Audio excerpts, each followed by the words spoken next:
삶과 풍성한 그리스도인의 삶. 자매님, 지난주 자매님의 인생의 중심에 예수님을 나의 주인으로 왕으로 모시고 살기로 결심하셨지요. 그러나 쉽게 우리의 삶의 모습과 생활이 잘 안 바뀌잖아요, 그죠? 그래서 오늘은 어떻게 하면 예수님을 내 인생의 주인으로 잘 모시고 살 수 있을까? 또 어떻게 하면 예수님으로 풍성하게 잘 살아갈 수 있을까 하는 문제의 답을 한번 드리도록 하겠습니다. 다음과 같이 짐을 나르는 네 종류의 사람이 있습니다. 이제 첫 번째, 등에 짐을 지고 가는 사람이 있습니다. 엄청 애쓰고 힘들고 무겁고 힘들어 보이죠. 네, 인생 고생과 수고가 많습니다. 가족의 짐, 사업의 짐, 건강의 짐 등 우리 인생에 많은 짐이 한두 개가 아닙니다. 시간이 갈수록, 세월이 지나갈수록 이 짐은 더 무겁고 내 힘으로는 안 되는 것이 너무나 많습니다. 그래서 결국 지치고 병들고 쓰러집니다. 그래서 시편 38편 4절에 내 죄악이 내 머리에 넘쳐서 무거운 짐 같으니 감당할 수가 없나이다 라고 말씀처럼 그렇습니다. 이 말씀처럼 우리의 짐을 감당할 수가 없다는 거죠. 이 무거운 짐은 바로 우리 인생의 죄의 짐이기도 합니다. 그렇습니다. 그리고 두 번째, 짐을 끌고 가는 사람이 있습니다. 이 사람은 앞에 사람보다 조금은 지혜가 있는 사람이죠. 그런데 지혜가 있다 보니 욕심이 많아져서 자신의 노력으로 더 많은 짐, 무거운 짐을 끌고 갑니다. 내 힘으로 애쓰고 노력해서 잘 살아보려고 하지만 그러다 보니 어려운 일이 더 많이 생깁니다. 나름 지혜롭다고 하나 결국 이 사람도 죄의 짐을 해결하지 못합니다. 그리고 이제 세 번째, 바퀴를 달고 짐을 끌고 가는 사람이 있습니다. 앞에 1, 2번 사람보다 훨씬 지혜로운 사람처럼 보이죠. 그래서 더 많은 짐을 지고 가죠, 그죠? 3칸까지 지고 갑니다. 더 똑똑한 사람이다 보니 더 많은 일을 또 해결해 나가기도 합니다. 그래서 또 물질도 열심히 모읍니다. 내 짐, 다른 사람의 짐까지 실어 나릅니다. 그러다 보니 더 많은 근심과 걱정이 또 생기게 되죠. 더 커지고 늘어나는 욕심의 짐 때문에 평안이 없습니다. 그래서 선행, 앞에 우리 일과에 배웠죠, 그죠? 선행도 해보고 또 종교에도 의지해 보려고 합니다. 그러나 일의 노예가 되고 사람의 노예가 되어서 살아가게 될 뿐 인생의 죄의 짐을 해결하지 못합니다. 그래서 이처럼 1번, 2번, 3번 그림의 사람들은 나름 인생의 짐의 문제를 해결하고 애쓰고 수고하지만 이 짐의 무거운 짐의 해결을 하지 못합니다. 예수님을 알지 못하는 모든 사람들의 모습이 이런 모습이기도 합니다. 그래서 예수님은 수고하고 무거운 짐진 자들아 다 내게로 오라 말씀하십니다. 예수님은 우리 인생의 모든 짐, 죄의 짐을 해결해 주시겠다고 말씀하십니다. 그래서 네 번째, 짐도 싣고 나도 타고 예수님이 운전해 주시는 사람입니다. 바로 이 사람이 이제 지난주에도 내 삶의 주인을 예수님을 왕으로 모시겠다라는 그런 사람, 예수님을 나의 주인, 나의 왕으로 모신 사람입니다. 나의 삶을 풍성하게 만들며 살아가는 사람입니다. 엔진이 달린 차에 예수님이 운전하시고 나는 타고 있기만 하면 됩니다. 앞에 사람보다 훨씬 더 많은 짐을 싣고 갑니다. 그런데 근심 걱정이 없습니다. 예수님이 주인 되어 주시니 나의 모든 짐을 주님께 맡기고 주님의 능력으로 살아가니 평안하고 안전하다는 것이죠. 예수님과 교제하면서 기쁨을 누리고 살아가는 사람입니다. 이런 사람은 그래서 수고하고 무거운 모든 짐, 죄의 짐을 예수님께 다 맡겼기 때문입니다. 예수님과 함께 있기 때문에 이 사람은 풍성한 삶을 누리며 살아갈 수 있습니다. 자매님은 그동안 앞에 1, 2, 3번 그림의 사람같이 살아왔지요. 저도 예수님을 알기 전에는 이런 삶을 살아왔습니다. 이제 자매님은 어떻게 살기를 원하시나요? 4번째 나는 뒤에 타고 예수님이 운전해가는 그런 그림의 4번째 예수님을 주인으로 모셨기에 4번째 사람같이 살아야 되겠죠. 이제 자매님은 더 풍성한 생명과 예수님의 능력을 누리는 삶을 살아가야 되겠습니다. 그 다음 그림 좀 자, 예수님이 운전하시는 차의 앞바퀴를 자세히 한번 볼까요? 이 바퀴에는 번호가 있고 중심축이 있습니다. 이 바퀴가 잘 돌아가야 자매님과 저의 삶이 풍성하고 능력 있는 삶을 살아갈 수 있는 것입니다. 자, 1번 한번 보겠습니다. 1번은 자동차 바퀴축이죠. 그 중앙에 있는 것처럼 예수님이 내 삶의 중심축이 될 때 생명과 능력과 은혜를 공급받을 수 있다는 것입니다. 갈라디아서 2장 20절에 이제는 내가 사는 것이 아니요 오직 내 안에 그리스도께서 사신 것이라고 이제 고백했기 때문에 내 인생의 중심축은 이제 예수님이 되어야 된다는 것이죠. 또 그러면 2번 말씀입니다. 말씀을 사모해야 됩니다. 베드로전서 2장 2절에 갓난 아이들 같이 순전하고 신령한 젖을 사모하라. 이로 말미암아 너희로 구원에 이르도록 자라게 하려 함이라. 어린아이가 태어나면 우리 자매님 아기들 엄마 젖을 먹이고 키웠죠. 그것처럼 이제 어린아이들은 엄마 젖이 필요합니다. 그래야 자라날 수 있죠. 그것처럼 자매님도 영적으로 이제 막 태어났기 때문에 신령한 젖인 하나님의 말씀을 먹어야 된다는 것이죠. 말씀을 통해서 영적 자라남이 있어야 합니다. 세 번째 3번 기도는 하나님의 능력이 나타나는 통로입니다. 기도를 통해서 죄를 이기고 마귀와 세상을 이길 수 있습니다. 이 말씀과 기도의 짝을 이루어서 바퀴를 잘 돌릴 수 있어야 됩니다. 그 다음에 4번은 교제입니다. 교제는 말씀과 기도를 통해 우리 예수님께서 주신 은혜를 성도에게 나누는 것이 교제입니다. 받은 은혜를 우리 성도들과 함께 나눌 때 은혜가 더 커지게 되고 교제할 때도 우리 공동체가 건강해지고 서로를 세울 수 있는 것입니다. 자, 5번은 전도입니다. 전도는 하나님이 나를 부르신 목적이 되는 복의 근원입니다. 자매님이 저를 통해서 또는 다른 사람을 통해서든지 예수님을 알고 영접하고 생명의 복을 나누는 것처럼 다른 사람에게도 우리 이제 자매님이 이 복음을 전해야 된다는 것이죠.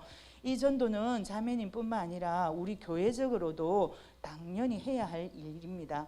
전도하지 않는 교회는 존재의 의미가 없으며 전도는 교회를 건강하게 만드는 것입니다.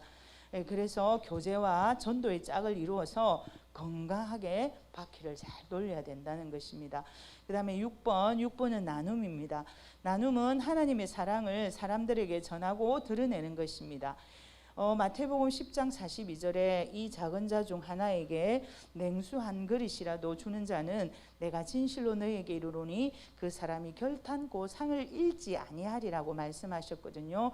냉수 한 그릇 아주 작은 것이지만 그 사랑을 나눌 때 예수님께서 기억하여 주셔서 상으로 갚아주신답니다. 7번은 찬양입니다. 찬양은 나를 구원하신 하나님 감사합니다. 나의 모든 죄를 용서해 주시니 감사합니다라고 하나님께 감사를 올리는 것입니다.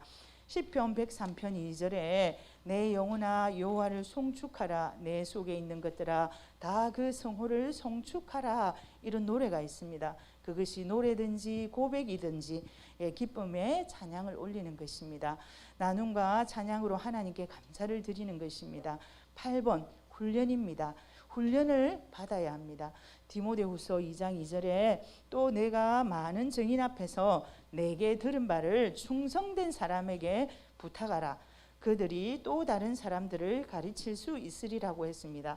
제가 복음을 먼저 들은 자로 우리 자매님에게 복음을 전하고 또 오늘 자매님에게 이렇게 가르치는 것처럼 자매님도 또 다른 사람을 가르치며 계속적으로 반복 지속적으로 훈련하는 것입니다.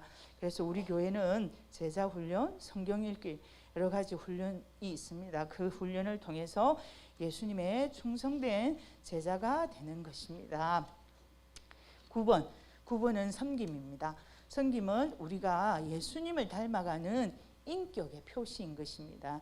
요한복음 13장 14절 내가 주와 선생이 되어 너희 발을 씻었으니 너희도 서로 발을 씻어주는 것이 옳으니라고 말씀하시면서 예수님께서는 제자들의 발을 씻어드린 것 같이 우리도 섬김을 통해서 거룩한 영향력을 나타내야 된다는 것이죠. 그래서 10번에 보니까 풍성한 삶인데 이렇게 바퀴가 잘 돌아가도록 말씀, 기도, 교제, 전도, 나눔, 찬양, 훈련, 섬김을 통해서 풍성한 삶을 사는 그리스도인이 되는 것입니다. 이렇게 실천하고 행할 때 우리의 삶은 예수님과 함께 더 풍성한 삶을 누릴 수 있게 됩니다. 이러한 풍성한 삶을 누리면서 사는 우리 자매님과 제가 되기를 원합니다. 아멘. 예, 우리 다 같이 시편 103편 5절에서 3절 이렇게 다 될 줄 믿는 믿음으로 같이 한번 선포하겠습니다. 그가 내 모든 죄악을 사하시며 내 모든 병을 고치시며 내 생명을 파멸해서 속량하시고 인자와 긍휼로 관을 씌우시며 좋은 것으로 내 소원을 만족하게 하사 내 청춘을 독수리같이 새롭게 하시는도다. 아멘. 네, 감사합니다.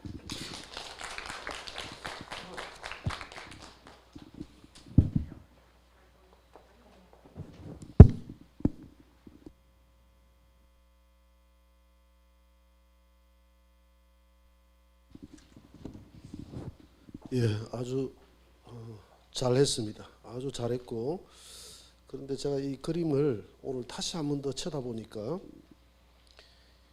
이 네 그림의 구분이 좀 모호해요. 그래서 이제 사모가 잘 적용을 했는데 여러분들이 또 적용을 각자 혼돈스럽게 다르게 할 가능성이 있다라는 생각이 들었습니다. 이 짐이 구분이 모호하기 때문에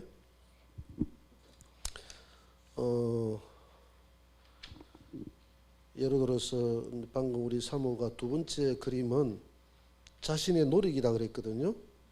자신의 노력으로 더 많은 문제를 끌고 갑니다. 해결하려고 합니다. 그랬는데 또 3번의 그림도 선행이라 그랬거든요. 자신의 노력이 곧 선행 아닙니까? 그죠? 그래서 이런 것들이 노력과 선행이 막 겹칠 수도 있고 다양하게 적용될 수 있기 때문에 이걸 좀 구분하는 게 좋을 것 같아요. 제가 한번 불러줄 테니까 한번 적어보세요. 첫째 짐 사람. 첫째 짐. 첫 번째 짐에다가 옆에 적어두면 좋을 것 같아요. 짐. 이거는 죄의 짐이다. 말 그대로 죄의 짐. 그렇죠? 우리 태어난 사람들이 죄라는 짐을 어깨에 짊어지고 태어나잖아요. 죄로 인해서 너는 수고하고 땀 흘려야 밥을 먹게 될 것이다 그랬잖아요. 그래서 화살표하고 죄로 인해서 발생되는 수고, 염려, 근심, 늙고 병들고 그래서 죽게 되는 인생의 무거운 짐. 그렇죠? 죽음 후에 심판받게 되는 인간의 상태. 이런 상태에 놓여 있는 우리 자연인의 상태. 이렇게 구분하면 좀 쉽겠죠? 이런 상태의 인간이 있다는 겁니다. 그러면 이런 상태를 사람들이 알아요, 몰라요? 아니, 알잖아. 생로병사라고 그랬잖아요. 그 생로병사라는 말 자체가 안다는 거 아닙니까? 사람은 태어나서 늙고 병들고 죽는다는 거 알잖아요. 알기 위해서 알기 때문에 이 짐의 문제를 해결하려고 그러잖아요. 그래 안 그래요? 그래서 짐의 문제를 2번, 3번, 4번은 해결하는 방법 아닙니까? 그죠? 1번은 우리 인간의 상태를 나타내는 것이고 2번, 3번, 4번은 해결하는 상태를 나타내는, 해결하기 위해서 두 번째 그림은 뭡니까? 짐을 끌고 가는 사람이잖아요. 그렇죠? 자, 이 문제를 해결하기 위해서 내가 어깨에 짊어진, 내가 태어나면서 무거운 짐을 해결하기 위해서 2번, 이 사람은 자기 노력으로 끌고 가는 짐이 어떤 짐이 있죠? 첫째, 선행, 내 노력. 그래야 안 그래요? 구제, 선행, 나의 착한 행동. 구제하고는 조금 다르죠. 구제도 약간 착함에 속하지만은 구체적인 삶이죠. 내가 윤리적으로 선행을 행하면 극락천국 간다 하는 선행, 이 내 노력. 그 다음에 조금 더 적극적으로 구제를 많이 행하면 천국 간다 하는 선행, 구제. 그 다음에 철학.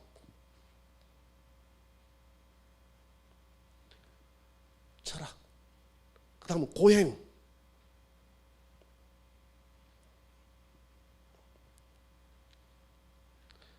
방금 내가 했던 것은 다 누가 해결해 나가는 방법입니까? 내가 해결하는 방법. 그렇지만 여전히 선행과 구제와 철학과 고행은 내가 인생의 짐을 여전히 끌고 가는 것이죠. 그래요, 안 그래요? 끌고 가죠. 그러면 죽을 때까지 이 인생의 문제를 끌고 가서 이 짐을 어디다 내려놓을 때가 있어요, 없어요? 없어요. 이 짐을 해결할 수가 없어요. 그 다음에 세 번째는 수레바퀴에 짐을 얹었다는 것은 타 종교에 내 힘이 아니라, 그렇죠? 수레바퀴에 얹었다는 것은 내 힘이 아니라 종교에 기했다는 겁니다. 종교에 기. 이 땅에 있는 5만 가지의 다양한 종교에 기했는데 이 땅에 있는 모든 종교의 특징은 뭡니까? 깨달음과 선행을 통해서 극락이나 천국 간다는 것. 깨달음과 선행을 통해서. 그렇죠? 이 땅에 있는 누군가가 그 종교에서 내 짐을 짊어줬다는 종교가 있습니까? 없습니까? 없어요. 결국은 종교에 기일을 해도 이 짐은 누가 해결해야 됩니까? 내가 끌고 가야 돼요. 종교에 내 무거운 짐을 얹었지만은 끌고 가는 것은 누가 끌고 갑니까? 내가. 어깨에 있는 짐을 내려놓고 이번은 끌고 가지만은 나의 선행과 구제와 철학과 고행으로 끌고 가지만은 결국 무거운 짐을 내가 끌고 가야 되는 사람. 두 번째, 세 번째 그림은 종교에 기했지만은 종교는 세상에 있는 5만 가지의 종교는 결국은 깨달음과 선행을 통해서 극락이나 천국 간다고 가르치기 때문에 이 짐도 여전히 종교에 기했지만 내가 끌고 가야 된다는 거예요. 그렇지만 네 번째, 이 차량은 복음의 차량입니다. 복음의 차량. 복음에 나의 무거운 짐을 맡기고 복음에 나도 맡기고 복음을 끌고 가는 운전사는 누굽니까? 예수님. 내 문제가 내 인생의 짐의 문제, 내 영혼의 문제까지 완전히 예수님에게 맡기고 해결된 사람. 이 사람이 네 번째 사람이다. 자, 이렇게 하니까 구분이 뚜렷해요, 뚜렷 안 합니까?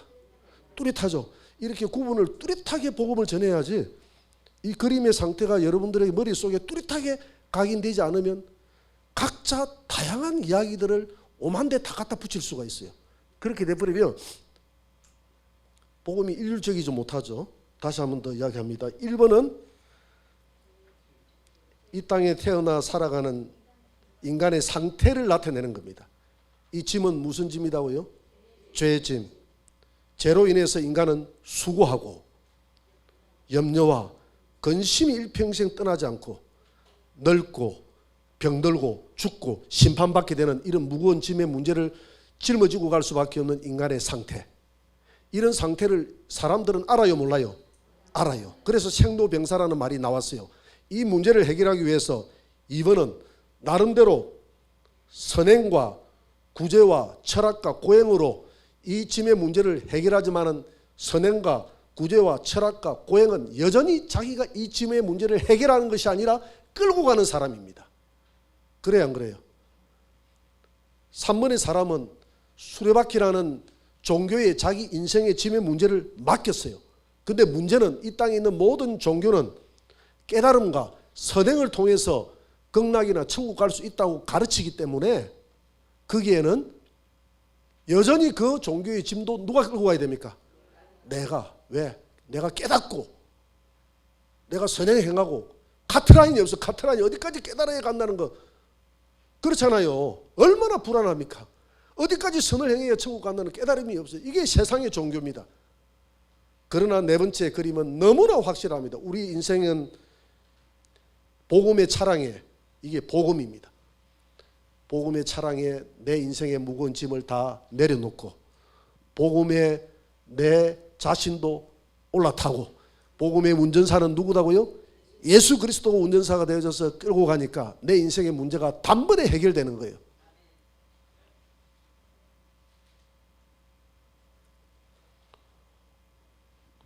이렇게 짐을 1번, 2번, 3번, 4번을 명확하게 구분해서 이렇게 상대방에게 전달해주고 넘어가면 여러분들 한참 구분이 쉽겠죠.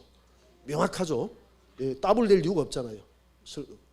왔다 갔다 해도 이렇게 좀 했으면 좋을 것 같아요. 무슨 알겠죠?